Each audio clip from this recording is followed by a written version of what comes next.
So today we will discuss about the limiting reagent.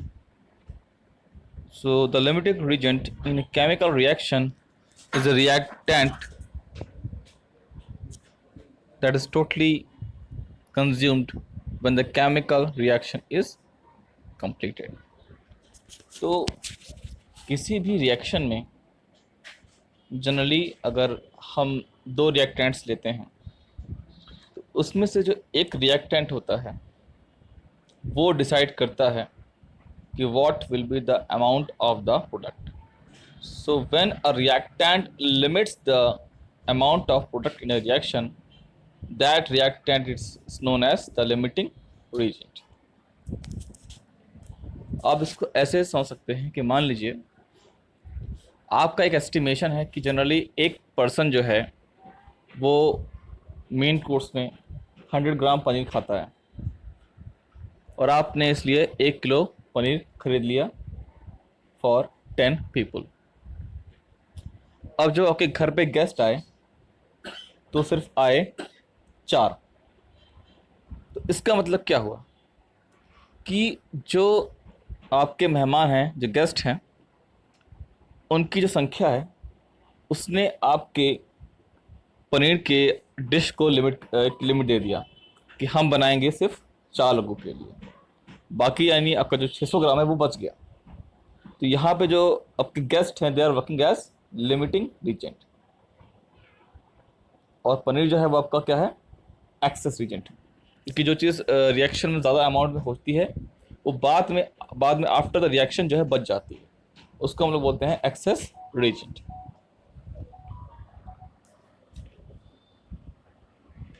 So why we must know about the limiting reagent. हमें limiting reagent के बारे में जानना इसलिए ज़रूरी है क्योंकि इसको आइडेंटिफाई करने के बाद ही हमें जो है एक वे मिलता है कि how to calculate the percentage yield of a reaction. क्योंकि जो आपकी जो थ्योरेटिकल यील्ड होती है वो हमेशा डिफ़र करती है generally with the practical yield.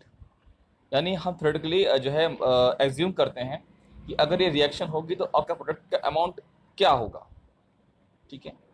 But after knowing the limiter reagent we can exactly know that how much exactly we will get the product. Now the question is how to identify our limiting reagent.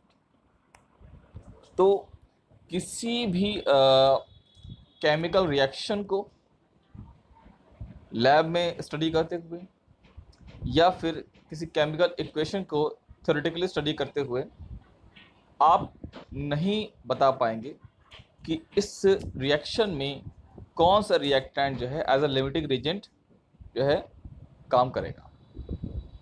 So we use some different methods to find the limiting reagent, but only 2 methods are very popular. Method 1 is comparison of reactant amount and method 2 is comparison of product amounts which can be found from each reactant. ये दो methods mainly हम use करते हैं इन calculations. तो जो method 1 है, देखिए इसमें करते क्या है। We use mainly method 1 for those chemical reactions in which we have 2 reactant। यानी जो आपका मेथड 1 है वो सिर्फ उन्हीं केमिकल इक्वेशन के लिए मेनली यूज़ किया जाता है जिसमें सिर्फ 2 ही रिएक्टेंट हों, ठीक है। Number 2, one reactant suppose that A is chosen and the balanced chemical equation is used to determine the amount of the other reactant B necessary to react with A।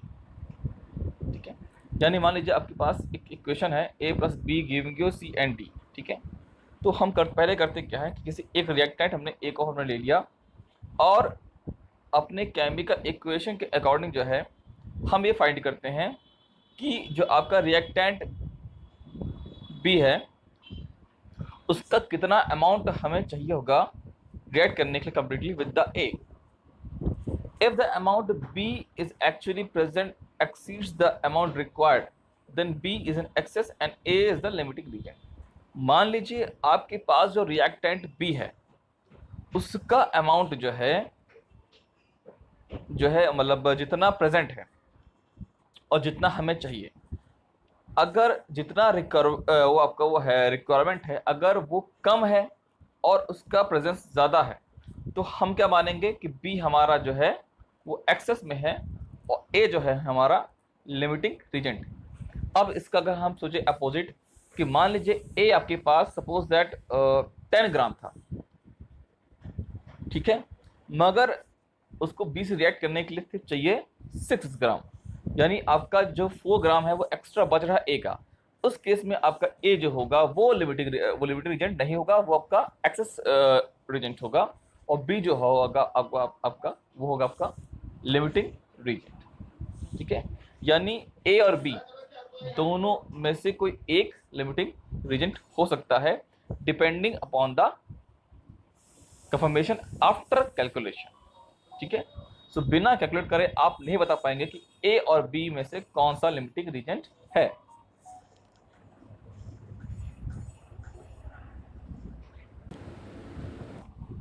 Okay, अब हम बात करते हैं method number 2 की।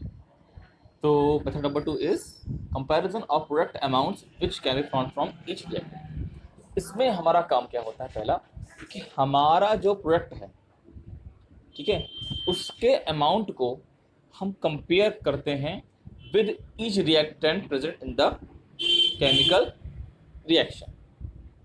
ठीक है, अब जब हम अपने प्रोडक्ट के अमाउंट को हर केमिकल रिएक्टेंट के साथ कंपैरिजन करते हैं, तो वो आपका रिएक्टेंट जो कि सबसे कम अमाउंट बनाता है, किसका, प्रोडक्ट का बनाता है, उसको हम लोग क्या बोलेंगे, limiting reagent. So the limiting reagent in that case is the one which can form the smallest. तो अगर और आसान भाषा में कहें तो वो रिएक्टेंट जिसका कंट्रीब्यूशन सबसे कम होता है आपके प्रोडक्ट को बनाने में, उसे हम क्या बोलेंगे, द लिमिटिंग रीजेंट। ठीक है,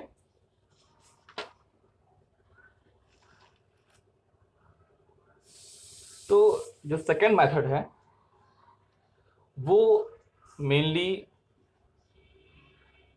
तब यूज किया जाता है जब आपके पास 2 से ज़्यादा रिएक्टेंट हों। ठीक है, बट जो मेथड 1 है वो सिर्फ रेस्ट्रिक्टेड है उन केमिकल रिएक्शंस के लिए जहां सिर्फ 2 ही रिएक्टेंट होते हैं। ठीक है, so I hope you got the concept of the limiting reagent and its methods. So now we will discuss some calculations to understand more about the limiting reagent. So let's take example number 1. So the question is, you are given 10 grams of nitrogen and 10 grams of hydrogen. ठीक है, given the following reaction, which one is the limiting reagent and how much product will form? तो question में आपको बताया गया है कि आपके पास जो है 2 गैसेस हैं, नाइट्रोजन और हाइड्रोजन, और दोनों का जो मास है वो 10-10 ग्राम है, तो है दोनों का एक मास जो है वो इक्वल है। ठीक है, अब आपसे पहला क्वेश्चन ये पूछा गया है कि नाइट्रोजन और हाइड्रोजन दोनों में से कौन जो होगा वो लिमिटिंग रीजेंट होगा, और उसके बाद पूछा गया है कि जो आपका प्रोडक्ट है उसका अमाउंट क्या होगा। तो आपको 2 चीज़ें फाइंड करनी है। तो हमारा इस क्वेश्चन को सॉल्व करने के लिए पहला स्टेप क्या होगा, begin with a balanced chemical equation and starting amounts of each reactant। ठीक है, सबसे पहले हमारा काम होता है किसी भी न्यूमेरिकल को सॉल्व करने में कि we must know the balanced chemical equation. तो आपको पता है कि नाइट्रोजन और हाइड्रोजन जब रिएक्शन करते हैं तो क्या बनाते हैं, ammonia. So 1 mole of nitrogen reacts with 3 mole of hydrogen to give you 2 moles of ammonia. Okay, now step number 2, convert mass of each starting reactant to moles. Second step हमारा क्या होगा कि जो भी आपका रिएक्टेंट का जो भी मास दिया हुआ है उनके मास को मोल्स में चेंज कर लें। तो मोल्स में चेंज करने के लिए फॉर्मूला क्या होता है, मास अपॉन मोलर मास। तो अगर हमें मास मोल्स ऑफ नाइट्रोजन को कैलकुलेट करना हो तो उसके लिए हम क्या करेंगे, we will divide the mass of nitrogen with the molar mass. तो मास है आपका 10 ग्राम और मोलर मास होता है नाइट्रोजन का 28 ग्राम पर मोल। So after dividing them you will get the value 0.3571 moles। ठीक है, अब हमें निकालना है number of moles of hydrogen. तो मास है इसका 10 ग्राम और मोलर मास होता है हाइड्रोजन का 2। तो 10 divided by 2 you will get 5 moles. तो हमने इनके मास को मोल्स में चेंज कर लिया। ठीक है, now step 3, calculate the number of moles used for each reactant। ठीक है, तो हमें अब जो है क्या करना है, हर रिएक्टेंट के लिए हमें निकालने हैं नंबर ऑफ मोल्स। तो सबसे पहले एक चीज हम निकाल लें वो है मोलर रेशियो। अगर हाइड्रोजन और नाइट्रोजन के बीच का अगर मोलर मास निकालते हैं और मोलर रेशियो निकालते हैं तो क्या होगा 3:1। और अगर हम निकालते हैं molar ratio between nitrogen and hydrogen तो मोलर रेशियो क्या होगा 1:3। ठीक है, अब देखिए यहां पे हमें निकालना क्या है। So number of moles needed for hydrogen to react with nitrogen, यानी हमें कितने मोल्स चाहिए हाइड्रोजन के completely reacting with the nitrogen. तो इसके क्या करेंगे, we will take the number of moles of nitrogen and we will multiply it with the molar ratio which is between hydrogen and nitrogen, यानी 3:1। ठीक है, so after calculation you will get the value 1.07 moles, यानी हमें 1.07 moles चाहिए इसके hydrogen के nitrogen के साथ रिएक्शन करने के लिए इन दिस रिएक्शन। ठीक है, अब number of moles of nitrogen needed to react with hydrogen. अब हमें निकालना है कि हमें कितने मोल्स नाइट्रोजन की रिक्वायरमेंट है हाइड्रोजन के साथ कंप्लीटली रिएक्शन करने के लिए। तो उसके लिए हम क्या करेंगे, हम नंबर ऑफ मोल्स को हाइड्रोजन को लेंगे और उसको मल्टीप्लाई करेंगे विद द मोलर रेशियो 1/3। ठीक है, तो अगर आप 5 को 3 से डिवाइड करेंगे तो क्या आएगा 1.66 moles. So 1.66 moles of nitrogen are needed to react completely with the hydrogen. ठीक है, तो ये हमने निकाल लिया। Now in step 4 compare moles have with moles needed, यानी अब आपको कंपैरिजन करना है कि आपके पास जितना अमाउंट है आपके रिएक्टेंट का और हमें कितना चाहिए। ठीक है, तो देखिए since moles needed of nitrogen that is 1.66 moles exceed the moles have 0.357 moles, so N2 is the limiting reagent. इसका मतलब क्या हुआ कि इस रिएक्शन में हमें नाइट्रोजन के कितने मोल्स चाहिए 1.66, बट रियलिटी में हमारे पास है कितना ओनली 0.357, यानी उम्मीद से कम, रिक्वायरमेंट से कम। तो जो रिएक्टेंट आपके जो है रिक्वायरमेंट से कम पाया जाता है किसी रिएक्शन में उसी को हम लोग बोलते हैं लिमिटिंग रीजेंट। तो नाइट्रोजन आपका क्या होगा लिमिटिंग रीजेंट होगा। ठीक है, क्योंकि जो आपका हाइड्रोजन है वो क्या है, वो आपका एक्सेस में है। ठीक है, तो इसको समझने के लिए दोबारा से हम इसको समझते हैं। तो हाइड्रोजन के कितने मोल्स हमारे पास हैं टोटल 5 मोल्स, लेकिन हमें कितनी रिक्वायरमेंट है ओनली 1.07 मोल्स की, यानी कितने मोल्स आपके हाइड्रोजन के बच जाएंगे after this reaction, it is 3.93 moles.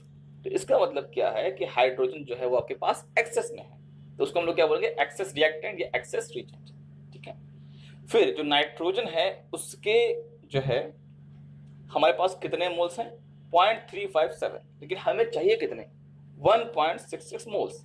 तो इसका मतलब क्या हुआ no amount of nitrogen will be left in the reaction, यानी नाइट्रोजन आपका फुली कंज्यूम हो जाता है, यानी वो रीजेंट जो आपका फुली कंज्यूम होता है उसको हम लोग बोलते हैं limiting reagent. Okay, now we will take the second example to understand more. तो देखिए ये आपका जो भी हमने पहला क्वेश्चन डिस्कस किया, इसमें सिर्फ 2 ही रिएक्टेंट थे और हमने इसमें मेथड 1 को यूटिलाइज किया। ठीक है, now in question number 2, the chloroform reacts with chlorine to form carbon tetrachloride and hydrogen chloride. Okay, in an experiment 25 grams of chloroform and 25 grams of chlorine were mixed. Which is the limiting reagent and what is the maximum yield of carbon tetrachloride in moles and in grams?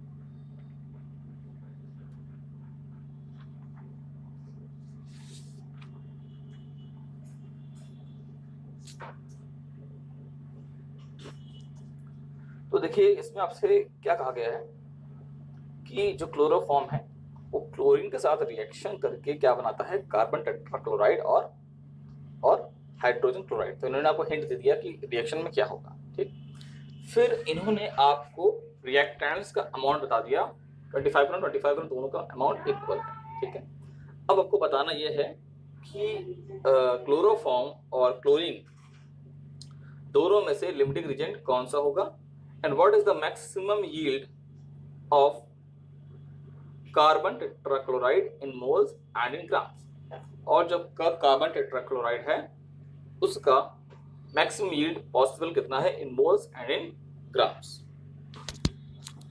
ठीक है, तो यहाँ पे हमारा पहला step फिर से क्या होगा, we have to write the balanced equation. ठीक है, तो बैलेंस्ड इक्वेशन क्या होगा, CHCl3 plus Cl2 giving you CCl4 plus HCl। ठीक है, तो देखिए दोनों तरफ कार्बन 1, हाइड्रोजन 1, क्लोरीन इधर भी देखिए 3 + 2 5, इधर 4 + 1 5 इक्वल। तो ये रिएक्शन जो है वो हमारी बैलेंस्ड है। ठीक है, अगर रिएक्शन बैलेंस नहीं होगी तो आपका पूरा कैलकुलेशन जो है वो गलत हो जाएगा। ठीक है, तो in step 2 calculate the molar mass of each species of the reactant. तो हमारे रिएक्टेंट स्पीसीज कौन से हैं, क्लोरोफॉर्म और क्लोरीन। तो जो आपका क्लोरोफॉर्म है उसका मोलर मास क्या होगा, 119.35 ग्राम पर मोल, एंड जो आपका क्लोरीन है उसका मोलर मास होगा 70.90 ग्राम पर मोल। ओके, अब हम क्या करेंगे, step 3 convert the grams into moles, यानी जो आपका मास दिया था रिएक्टेंट का उसको हम लोग मोल्स में चेंज करेंगे। तो पहले हम निकालते हैं मोल्स ऑफ क्लोरोफॉर्म। तो मोल्स निकालने के लिए फॉर्मूला क्या होता है, मास अपॉन मोलर मास। तो मास आपको दिया गया है 25 ग्राम, मोलर मास हमने निकाल लिया है 119.35। तो after dividing you will get the value 0.2094 moles. ठीक, फिर जो आपके मोल्स ऑफ क्लोरीन है वो कैसे निकालेंगे, dividing 25 which is the mass of chlorine with molar mass 70.90, you will get the value after calculation 0.35 moles। तो हमने स्टेप 3 में इनके ग्राम्स को मोल्स में चेंज कर लिया।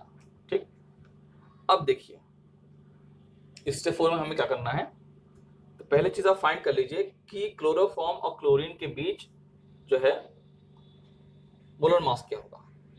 तो 1:1 ये कहां से निकालते हैं, फ्रॉम द बैलेंस इक्वेशन। तो क्लोरोफॉर्म और क्लोरीन के बीच जो मोलर मास होगा वो 1:1 होगा, और क्लोरीन और क्लोरोफॉर्म के बीच जो मोलर मास होगा वो भी 1:1 होगा। तो रेशियो चेंज नहीं होना है। ठीक, now suppose that if we use all the chloroform then we get the following equation.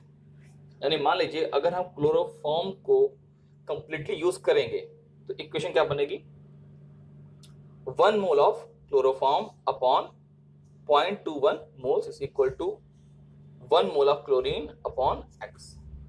इसका मतलब ये हुआ कि अगर मान लीजिए आपके पास जो क्लोरोफॉर्म है वो इस रेशियो में प्रेजेंट है, ठीक है, तो क्लोरीन का कितना अमाउंट नीडेड होगा to react completely with the chloroform.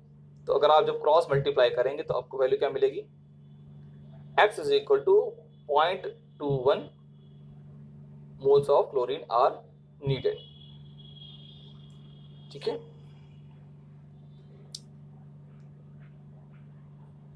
so we need 0.21 moles of chlorine and we have 0.35 moles of chlorine। ठीक है, तो आफ्टर दिस कैलकुलेशन आपको ये मालूम पड़ा कि हमारे पास जो क्लोरीन है वो कितना है, 0.35 मोल। ठीक है, बट हमें नीड कितनी है, ओनली 0.21 मोल। तो इसका मतलब क्या हुआ कि क्लोरीन जो है वो आपका एक्सेस में है, कि क्लोरीन आपका बच जाएगा, because required amount is less than the present amount, so in that case chlorine will be the excess reactant। ठीक है, और इस केस में जो आपका क्लोरोफॉर्म है वो क्या होगा, लिमिटिंग रिएजेंट। बट हमें इसको कंफर्म करना जरूरी है। तो मान लीजिए अगर हम ये मान लें कि अगर हमें पूरा क्लोरीन यूज करना है, ठीक है, रिएक्शन में, तो हमें क्लोरोफॉर्म के कितने मोल्स चाहिए होंगे। तो जब यहाँ पे आप कैलकुलेट करेंगे with the same in step 4, तो आपको मिलेगा x is equal to 0.35 moles of chloroform, यानी आपको 0.35 मोल्स जो हैं वो क्लोरोफॉर्म के चाहिए होंगे to react completely with the chlorine. ठीक है, तो इससे क्या इंडिकेशन मिल रहा है कि जो हमारा क्लोरोफॉर्म है वो रिक्वायर्ड अमाउंट से कम है।